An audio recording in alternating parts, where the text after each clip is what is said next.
The last section of what we know as Interstate 80 was opened in the mid-60s, but flying along, there are still the vestiges of the old road that stir up a lot of memories. Highway 40 pretty much followed the path of the current interstate, appearing periodically as a frontage road. But up near Blue Canyon, the old road starts to get interesting. The Nyack Garage and Coffee Shop that sits just off Interstate 80 is a longtime landmark. But there was also the Nyack Lodge just down the road. All that sits on the site now is a freeway rest area with the same great view the lodge used to enjoy. Just past the old lodge site near Emigrant Gap, the old highway sits as a local road now just below the interstate.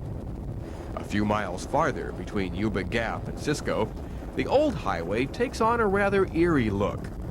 Flying along, you can spot isolated stretches that are like roads to nowhere, starting and stopping and switching from one side of Interstate 80 to the other. Not even a frontage or local road, these even aren't accessible for the most part. The remnants of some old highway abutments and the highway sit just alongside the freeway.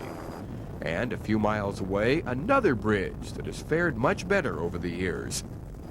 Another landmark hotel was Rainbow Lodge, and unlike Nyack, the Rainbow is still going strong in the same location, which is now a frontage road.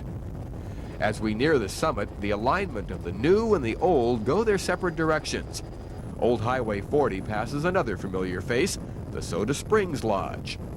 And just past the covered rail yard and Sugar Bowl comes perhaps the most remembered part of the old highway, the Rainbow Bridge over Donner Summit.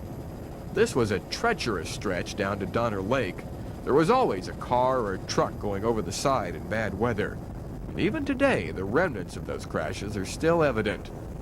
Looking up from the highway, there are the railroad snow sheds, still there and still keeping the tracks clear. And once over the bridge, the winding road is still intimidating all the way down to Donner Lake. You know, it's nice to reminisce about the old road, but even nicer is to drive to the lake on Interstate 80. In Live Copter 3, this is Dan Shifley.